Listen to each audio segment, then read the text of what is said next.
Everybody, listen up. Everybody, if you can hear me, go ahead and raise your hand, please. All right, we are in a very special place, you guys. We just crossed over. Now we're back in the United States. Give it up for being in New York, you guys. All right. And this history continues. It continues. So you can imagine this coming over, across, the new reality. So we're going to hear an interesting story today, you guys, by one of the best historians and descendants in this whole area. So y'all give it up for Saladine Alah.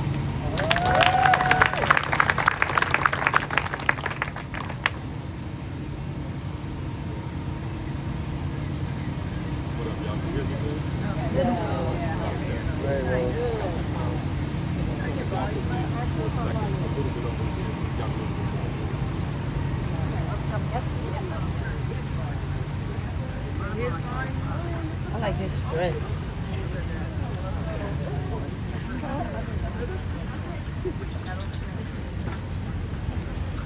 Yeah, so first welcome to Niagara Falls. Niagara Falls native here. And I'm also Director of Community Engagement at our Niagara Falls Underground Railroad Heritage Center. It's an institution that we opened. It's an independent institution.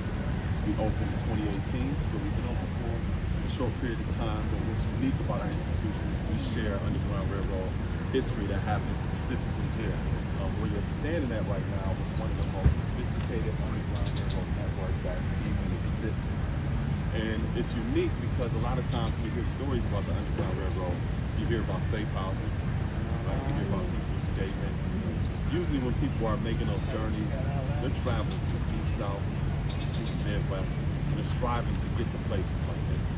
How many people saw the film Harriet that came off like a few short years ago by Jordan? Well, when you get a chance to check out that film, those that have seen it, there's a part in the film where they show the Fugitive Slave Act being passed in 1850, and that was critical because it caused a lot of people who had settled in the North to face the threat of being returned to the South. Because now enslavers come from the South into free states and recapture people that escaped. So the only real sanctuary that people had was to travel to the north of Canada. Now if they were in the deep South, they would travel further down to Texas and Mexico, right? So this was a very critical location because people began to travel across to the Canadian side. I bring up the film Harriet because they show you in the film when the Fugitive Slave Act is being passed. But in the next scene, they show you Harriet in Canada.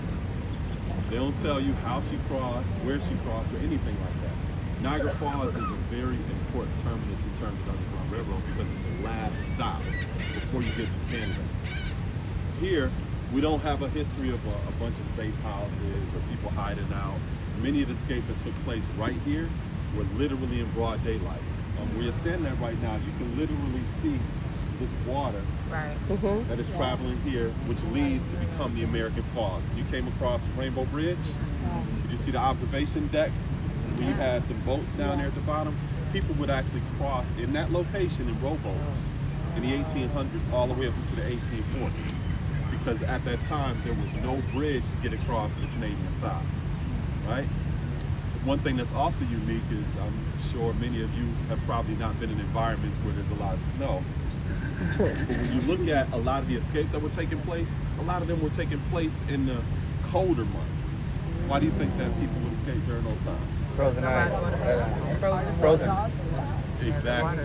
Exactly. So when you look at escapes that Harriet took, a lot of the journeys that she took were during those colder months because they were much more difficult to track coming to this type of location.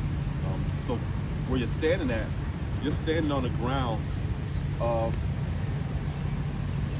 a building that was called the Cataract House Hotel. It was one of the most luxurious hotels here at the time period. It was head and shoulders above all of the rest. People come here all of the time to this day for tourism, and that was the first industry that started here. This hotel was built in 1825, so this year is celebrating the bicentennial of this hotel being built, and you're literally standing on the grounds. And I know that because we conducted 2 archaeological digs on this site. This hotel stood until 1945 and it burned down by a fire. We don't know if it was on purpose or not, but what we do know is that it left a gaping hole here and they just covered everything up with dirt. So when we were doing the archaeological dig here, within 6 inches from the ground of where you're standing, we were finding dishes, we were finding forks and other different instruments that were used in this hotel. This hotel, by the time you get to the 1830s, had a staff of all people of African descent. Now keep in mind, when this hotel was built in 1825, slavery is still legal here in New York. I know some people might think that, oh, it wasn't no slavery in New York. Yeah, their cousins and them was up here. Yeah. Doing the same thing that they Slavery in folks is Jersey. doing in the Midwest and in the South, right? But you think about this hotel being built at that time period during the time of slavery, the staff didn't have people who were of African descent. Once you get into the 1830s, the 1840s, now you start to see a staff of all people of African descent. And what was unique about them is the majority of the staff that worked here lived in Canada. They lived on the Canadian side. They would just come over here to work.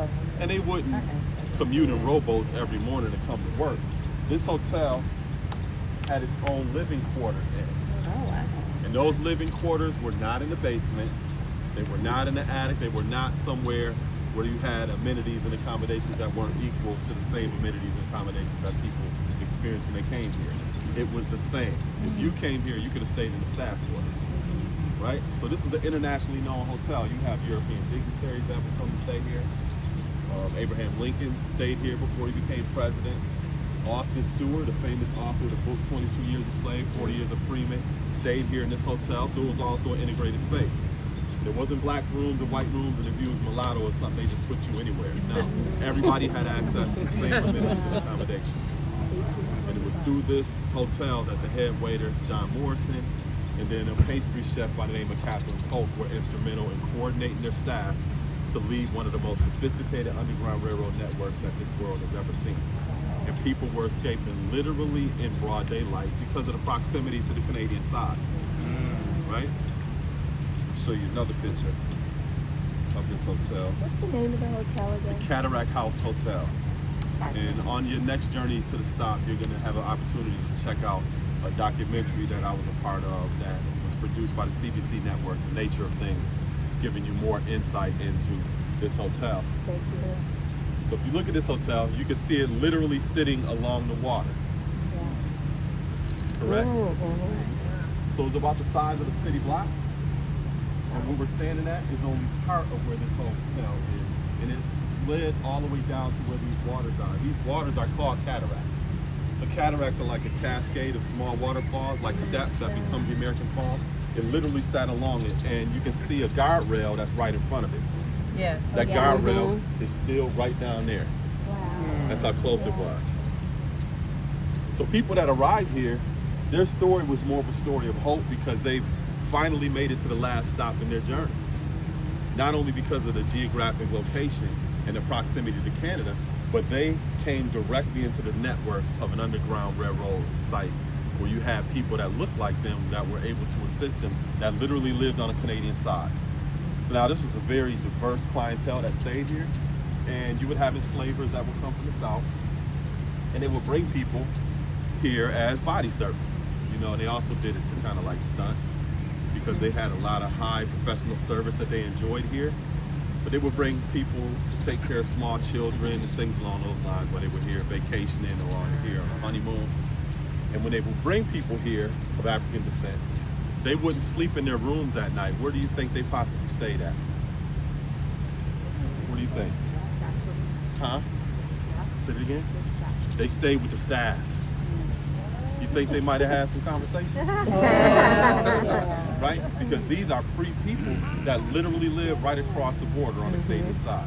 They just come here to work. So it's under those circumstances that people were able to emancipate themselves, and I say it that way because it's important. Because a lot of times you hear about the Underground Railroad, there's a lot of mythology about it. For example, how many people have seen images of enslaved people walking in the darkness carrying a lantern Oh and lighting yeah, their way? of course, of course. Now, if you don't want to be seen, Why you can't carry a lantern? Yeah. why the hell would you be carrying a lantern? Right? So people of African descent didn't create that type of idea of what it was. Right? There's a lot of mythology.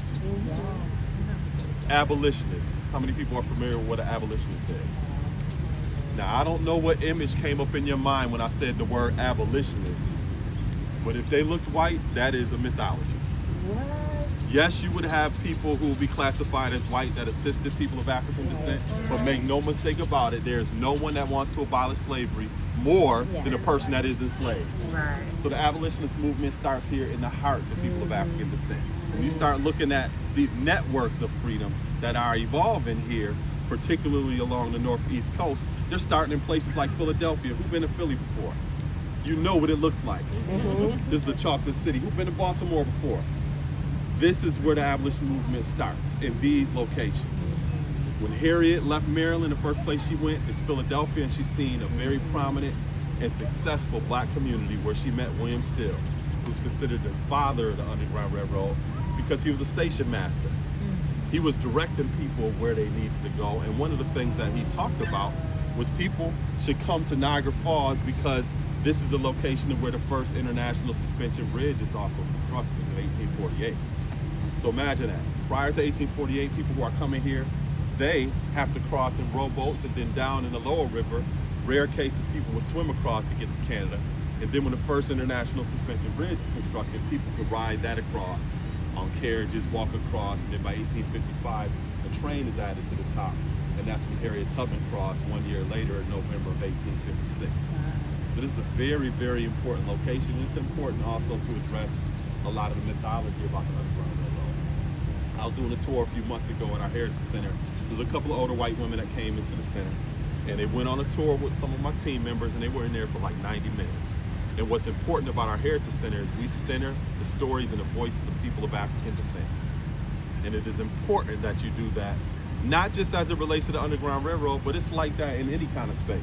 If you have people who have a physical or mental disability, it would not be appropriate if you don't to stand in there and center yourself in what's important to that community of our people. Does that make sense, everybody? Yes.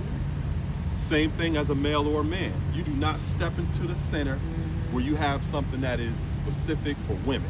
Right. You don't do that. You could assist and stand back, but you don't step in the center and make it about yourself. Right. That makes sense, right? Right. But it seems like when it comes down to the so-called race issue, people have a problem with that. That they don't know how to step aside because they're used to everything being about them. But you also have to be intentional about checking people who are centering themselves in spaces where they do not belong. Why is that important? Because you're going to have people trying to tell your stories that are not telling them from the family perspective.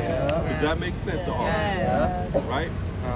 So we were doing this, these women came up to me after the tour and they asked me, you know, I had questions.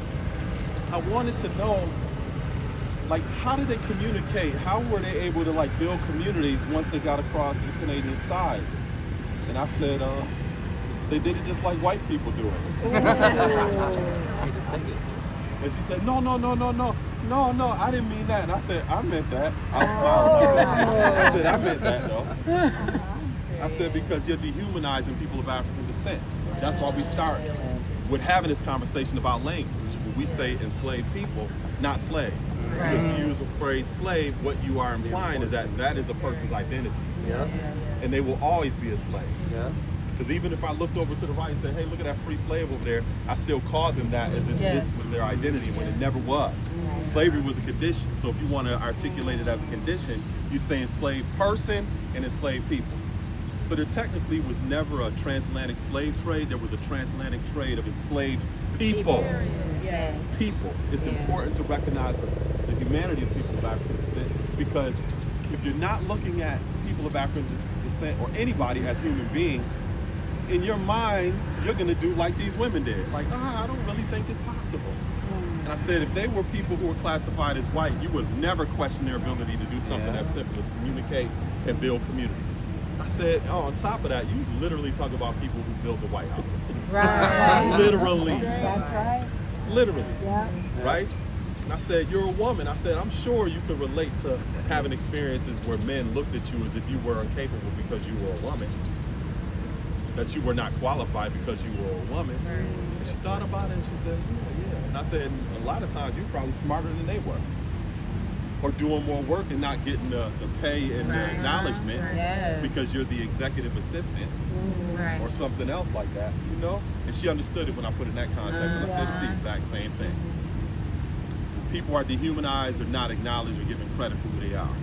I said, look at Egypt. It's an African country. You literally have people of African descent on the walls in stone. But you got multiple documentaries on the History Channel talking about ancient aliens came down and built the pyramids instead of just giving people of African descent credit. And I said, if we don't get this story right with Harriet Tubman, 50 years from now, we're going to see a History Channel show talking about ancient aliens help Harriet Tubman. Right? Yeah. So making sure we recognize the humanity of people is primary to being able to tell these stories in the appropriate way. Because if you don't, you are going to miss it, and then consequently give people credit for things that they just don't deserve. Does that make sense, everybody? So I was born here in Niagara Falls, and my grandmother, she immigrated from Canada.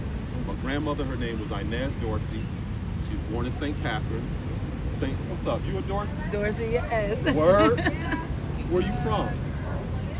What? I got some people that moved out that way. Wow. Yeah, so her parents' name was Joseph Dorsey and Edith Harper. She was born in St. Catharines. And what, you got some Harpers too?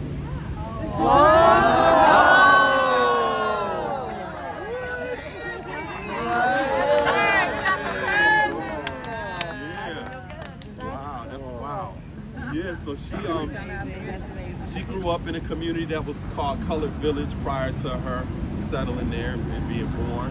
And she attended a church called the British Methodist Episcopal Church. It was the Salem Chapel that was on Geneva Street.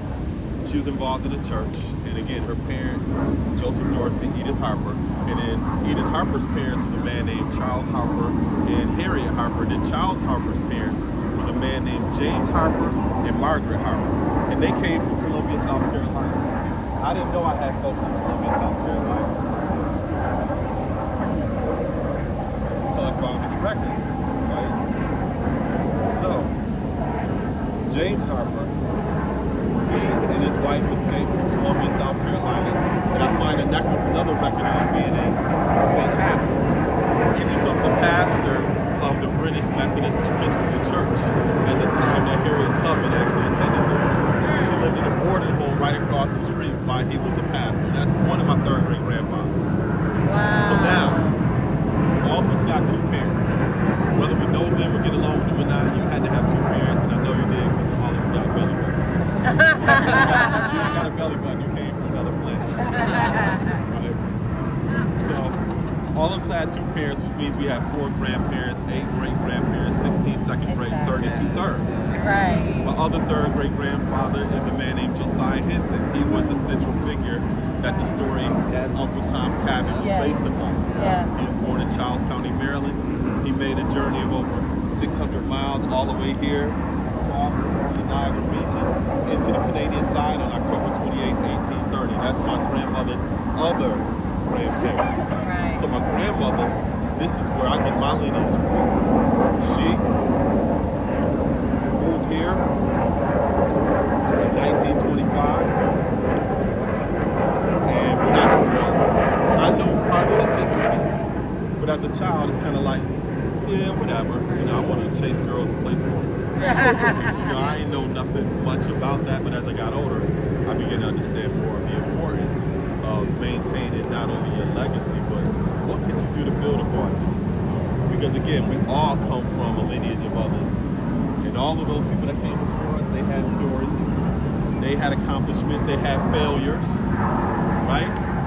And it's important to know those stories because it gives you more context in terms of who you actually are. So I'm thankful to have the kind of parents I have because they rooted me in this type of history. My mother, she was a social psychologist. So how many people seen The Matrix? So she was like the Oracle in The Matrix with a Richard Pryor sense of humor. Right? That's how she was, right? My father, he was a tradesman, but he also collected African artifacts. So when I grew up, I had a cultural consciousness that some of my peers didn't really have. So when I'm interacting with people, I can talk to people about a certain type of African tribe, like the Dinka tribe, or Latusi tribe, or I can talk about General Hannibal traveling across the Alps and conquering.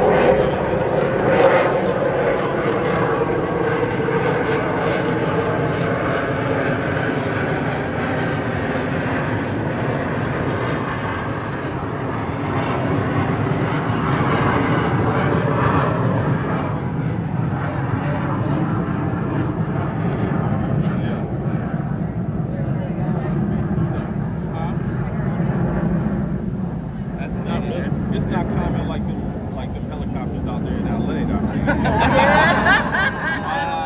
I was traumatized seeing that. I'm serious. Yo, when I went out there, I was like in a place called the Merc Park. Yes. I'm sitting there like this. Yo, and I seen these helicopters. They was probably just as high as these treetops. They were low. Like here, when we see helicopters, they're so high up, they use binoculars to look at what's going on. Yo, they were so low, they were just leaning out there looking out. And I'm like looking around like, yo, what is this? What's going on? Locals standing there just like, oh, yo, that's what they do. I'm like, this ain't bothering you or nothing? Like, I would feel, it was the feeling. I'm like, man, I could see why a lot of the idea of being like an occupation force is because it's not like that here. You know what I'm saying? They ain't got like no aerial military type police force here, nothing. You know, so I could understand like seeing how different things happen over there in comparison to here, because that makes you uptight. Like I felt that instantly, and I'm just there visiting, you know. But yeah, back to what I was saying. You know, I grew up and I became an educator. You know, my third great grandfather Josiah Hinson, he started a school that was called the British American Institute over on the Canadian side, and he would teach people not only how to teach, but also how to utilize the resources of the land that they actually acquired in a place called Dresden, Ontario, Canada. I eventually started a school myself, so I have a background in early childhood education. Imagine that, I teach preschool students. You know what I'm saying? Like when you look at black men, we're less than 1% of the teacher workforce across the board. When it comes to early childhood, pre-K, you rarely ever see us in them spaces. So I'm like a black unicorn or something. So I've taught for like 20 years, different grade levels, preschool, second grade, sixth grade. I teach a college course now called Advocacy and Organizing for Justice. So when my students come into the class, first thing I tell them, yo, I'm here to radicalize y'all. Because you could get a degree, but what you gonna do with it? Right. You have to do something to connect to bringing more beauty to this world, not just getting a job and making some money. That's simple. But what could you do that's intentional and a purposeful life, right? So this has been a part of my family dynamics, you know, and that's also the importance of being able to learn some of your genealogy, because you get a greater sense of who you actually are, because it's literally a part of you. Yes. You may have certain goals or ambitions or even tendencies. Yeah. Right? You may have somebody, an ancestor in your family that learned how to master those tendencies 50 years ago. But if you don't know them or know their story, how do you know how to master it? At the same time, and I tell people this all of the time, some people have this concept of miracles existing 2,000 years ago in a biblical sense. But you literally have family members that experienced miracles, that did things. When you think about it, it's like, that sounds like something that's beyond human capacity. Like, how was you able to do that? If you don't know those stories, you also are not connected to that higher power that exists within you, where you know for a fact that you can do certain things. So that's also the importance of making sure that our next generation know those stories, so that they have access to that greater power that exists within them as well. I got 4 children, my youngest is 6, and I can't tell her nothing right now. You know, because she has that innate confidence that I've instilled in her. Right. In terms of making sure that I reinforce who she is and what her identity is. Because many of us cannot rely upon living in a society where we're going to see those ideas reinforced. Right? At least we can control some of that in our own household, depending upon how much we are on our cell phones, because as soon as you open that up, your identity is going to be under attack. So you got to figure out, how could you navigate through that and maintain your integrity and identity in the midst of all of this. Right? Just a few months ago, National Park Service has removed an image and content about Harriet Tubman from their website. This is the federal government doing this.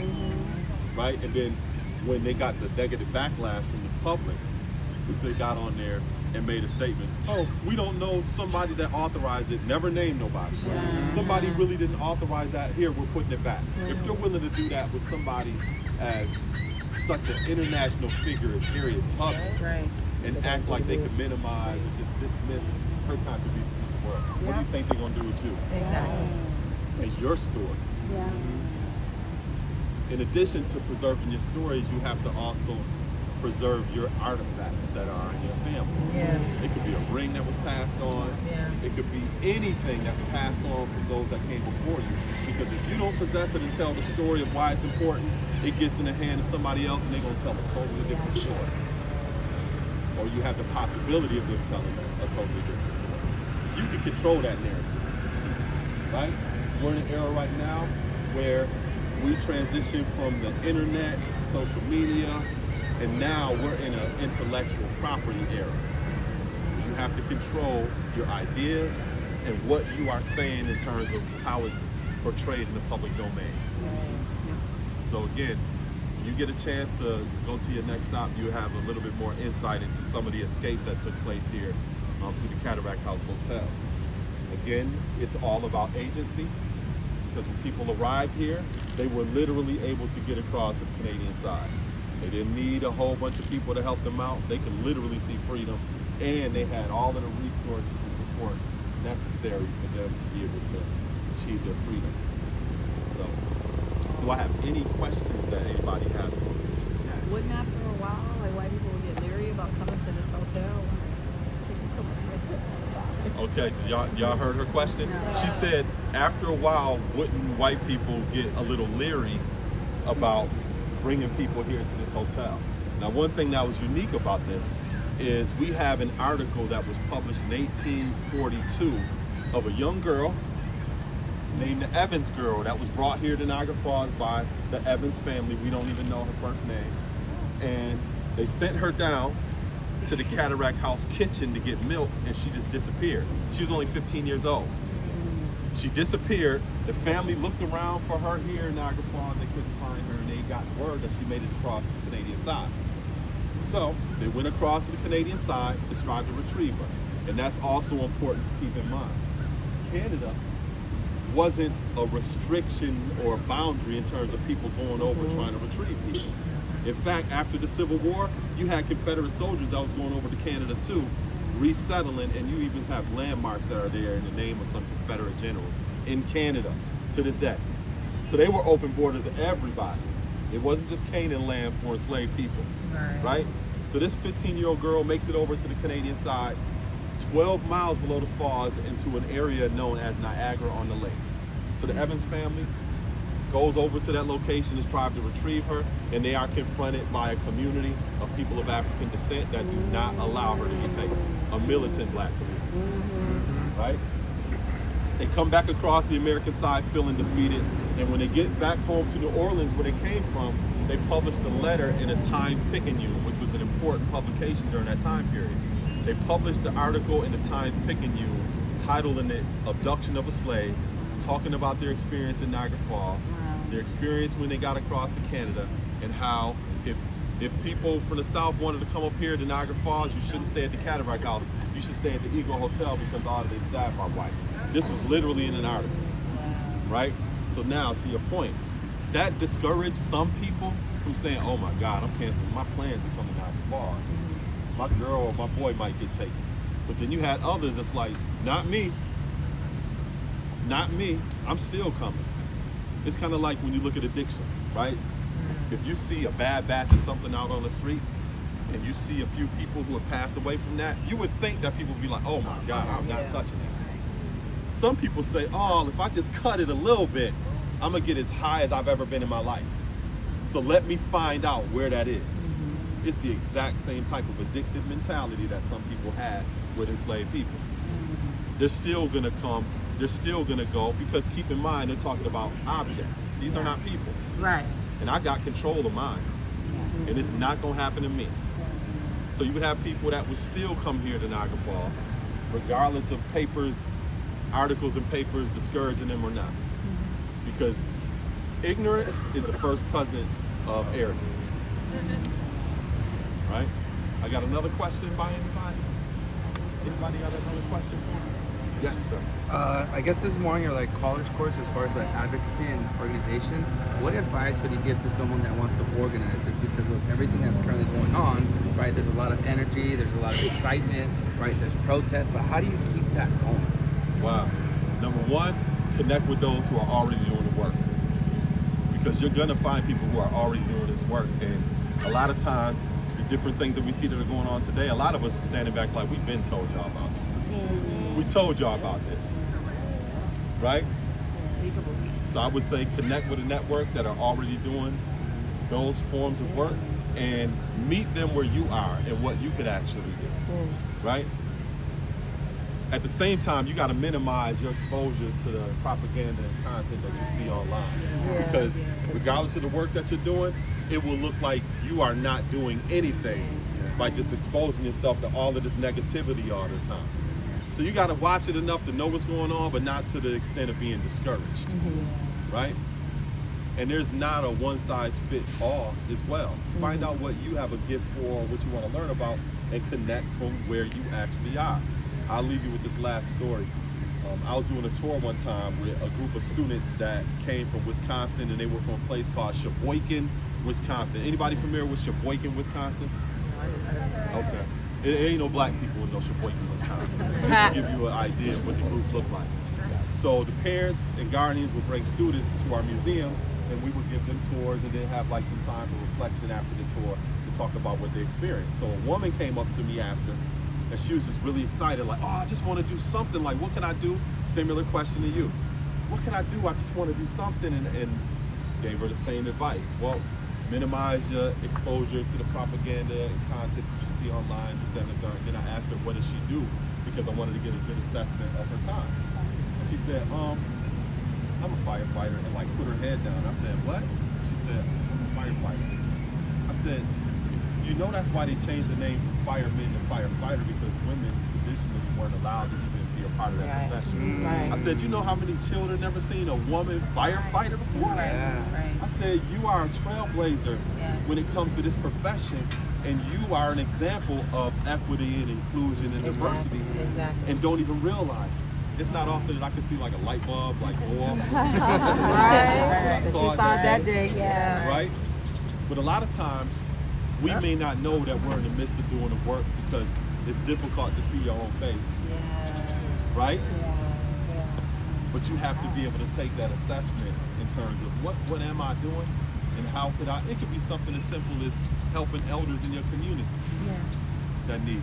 It ain't something that you might see on the news, but that is the important work. This is the important work that you're doing right now. You know? And you just got to make sure that you're connected to a network of people, and then also people that understand self-care. And that's something that I had to learn, because I do this work and I love doing the work, but it's like, you got to chill sometimes too and relax and go to a beach every now and then, or, self-care, right? So that's something also important to understand. Like, you can get exhausted doing this work and constantly dealing with people that's like, oh my God. You got a question, bro? Yeah, I'm just curious, how do you feel as like one of Josiah's descendants about the stigma with the term Uncle Tom? So I'm always educating people about that there's a difference between an Uncle Tom and a Sambo.